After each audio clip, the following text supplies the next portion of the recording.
Hello everyone, welcome to Deepak Sharma education channel. आज हम एक नया टॉपिक पढ़ने जा रहे हैं जिसका नाम है probability. Probability means the chances of happening of an event. किसी भी इवेंट के होने के जो चांसेस है उसको हम क्या कहेंगे? Probability. The word probability is commonly used in our day to day conversation. हम रोजाना हमारे कन्वर्सेशन में, बातचीत में हम क्या यूज़ करते हैं? प्रोबेबिलिटी यूज़ करते हैं। जैसे कि मैंने कुछ एग्जांपल्स दे रखे हैं। प्रोबेबिलिटी में रेन टुडे, क्या आज बारिश होगी? तो मैं श्योर नहीं हूँ। जिस इवेंट में मैं श्योर नहीं होऊंगा वहां पे क्या आएगी? प्रोबेबिलिटी आएगी। ही में पॉसिबली ज्वाइन पॉलिटिक्स, क्या वो पॉलिटिक्स ज्वाइन करेगा? तो मैं श्योर नहीं हूँ कि कोई भी पर्सन है वो पॉलिटिक्स ज्वाइन करेगा या नहीं करेगा। तो जहां पे हम श्योर नहीं होते वहां पे क्या प्रेजेंट होती है? प्रोबेबिलिटी। एक लिख रखा है मैंने, more cases of corona will be come on August, no more cases. क्या अगस्त में और केसेस आएंगे या फिर नहीं आएंगे? मैं कंफ्यूज हूं ना, कि जिस हिसाब से केसेस बढ़ते जा रहे हैं उस हिसाब से हम कुछ भी अंदाजा नहीं लगा पा रहे, क्योंकि हमारी प्रोबेबिलिटी कोरोना के सामने रॉन्ग हो जा रही है। Random experiment.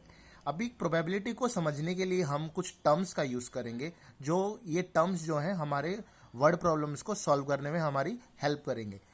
रैंडम एक्सपेरिमेंट क्या होगा? An experiment is called a random experiment if all its possibly outcomes are known but the result cannot be predicted in advance।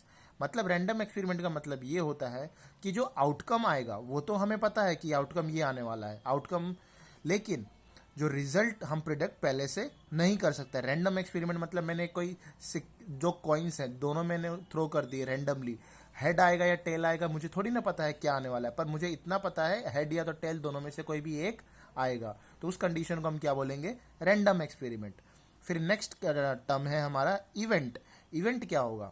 Any event is one और मोर outcome of an experiment. मतलब आप कोई experiment कर रहे हैं जिसमें एक या एक से ज्यादा से आउटकम्स आ रहे हैं, उसको हम क्या बोलेंगे? Event. Getting a number 5 when A dice is rolled in an event. आप एक डाइस रोल कर रहे हो तो 5 उसमें आ रहा है, 1 भी आ सकता है, 2 भी आ सकता है, तो ये सारे क्या है? आउटकम्स हैं। तो इवेंट क्या हो गया? वन और मोर आउटकम ऑफ एन एक्सपेरिमेंट। अब बात करेंगे हम आउटकम की। An outcome is a result of a single trial of experiment. मतलब आप कोई भी ट्रायल कर रहे हैं, कोई भी एक्सपेरिमेंट कर रहे हैं जिसमें जो रिजल्ट आ रहा है उसको हम क्या बोलेंगे? आउटकम। जैसे कि मैंने एक सिक्के को उछाला, सिक्के में अगर एक सिक्के को उछाल रहा हूं मैं, या तो हेड आएगा या तो टेल आएगा, ये फिक्स है।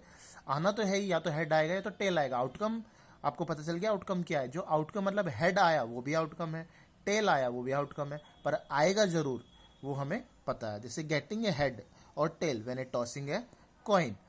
वैसे ही अगर मैं बात करूं किसी डाई की, डाई को मैंने थ्रो किया मान लो, तो कोई ना कोई तो आएगा ना, 1 से लेके 6 तक कोई ना कोई नंबर तो आएगा ही अगर मैं एक डाई को थ्रो कर रहा हूं तो। जैसे हमने आउटकम देखा वैसे ही एक और है फेवरेबल आउटकम। फेवरेबल आउटकम क्या होता है? The outcome that guarantees that occurrence of a particular event is said to be favourable outcome.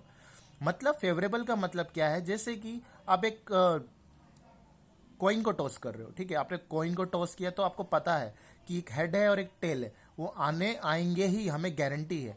अब जैसे कि मैंने एक डाई को थ्रो किया, एक डाई को थ्रो किया, उसमें इवन नंबर आने की प्रोबेबिलिटी क्या है, या फिर आ गया। अब इवन तो है ना उसके अंदर 2, 4 और 6, ये तो हमें पता है कि फेवरेबल मतलब फेवरेबल सिंपल मतलब किसी भी इवेंट के अंदर जिस चीज़ की हमें जानकारी पहले से रहती है उसको हम क्या बोलेंगे? Favourable outcome. मतलब गारंटी रहती है कि ये मतलब ये चीज़ तो उसके अंदर प्रेजेंट है ही। जैसे कि एग्जाम्पल दे रखा है मैंने, when a die is thrown there are 3 favourable out of getting an even number. मतलब इवन नंबर आने के लिए 3 ही नंबर है ना, 2, 4 और 6 है ना। अगर इवन नंबर की मैं बात कर रहा हूं तो कितने इवन नंबर्स प्रेजेंट है उसमें? 2, 4 और 6। अभी नेक्स्ट एक टर्म है sample space. The collection of all possible outcome of an random experiment is called sample space. ठीक है, कलेक्शन मतलब सैंपल स्पेस क्या हो गया? मतलब मैं बात कर रहा हूँ कॉइन की, कॉइन के अंदर सैंपल स्पेस क्या होगा? जैसे हेड है और टेल है। और फिर हम बात करें किसी डाई की तो उसके अंदर कितने सैंपल स्पेस होंगे? 1 to 6 होंगे।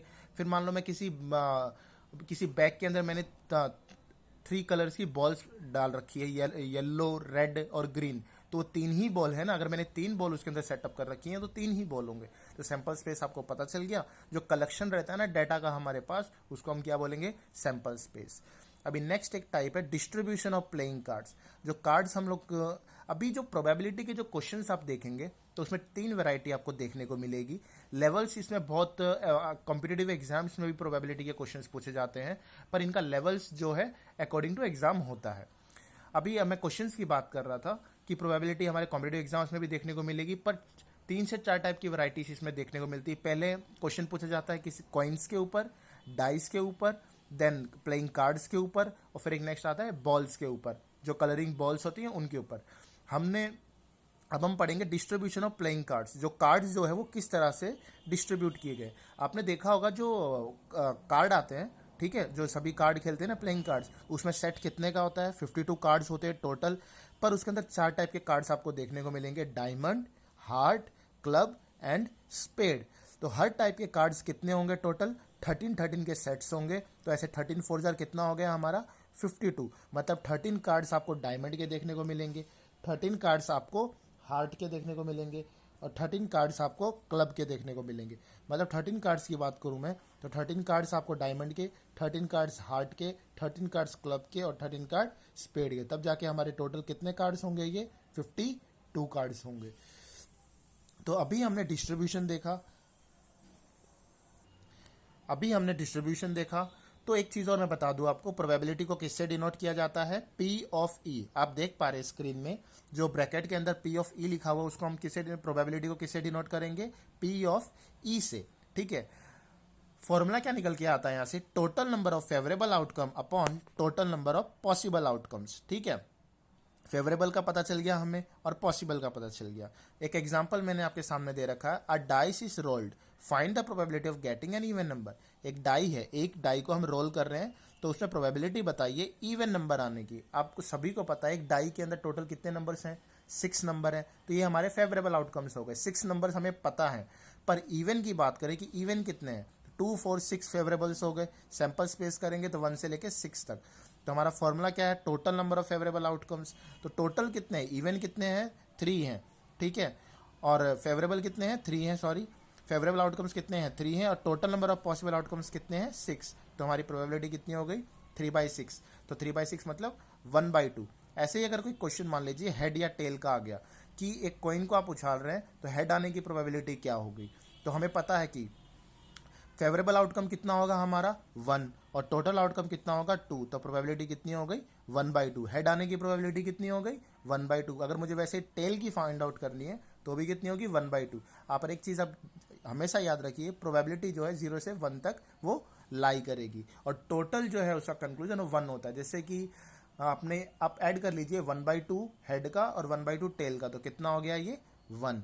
अभी नेक्स्ट जो वीडियो मेरी आएगी प्रोबेबिलिटी के ऊपर, उसमें मैं आपको डिफरेंट क्वेश्चंस करके बताऊंगा, कॉइन्स के ऊपर, डाइस के ऊपर, बॉल्स के ऊपर और कार्ड्स के ऊपर। अगर आपको ये कंसेप्ट समझ में आया हो तो प्लीज़ वीडियो को लाइक कर दीजिए, शेयर कर दीजिए स्टूडेंट्स के साथ। अगर आप इस चैनल पे नए हैं तो सब्सक्राइब कर लीजिए और नोटिफिकेशन बेल को ऑन कर लीजिए। Thank you for watching my video.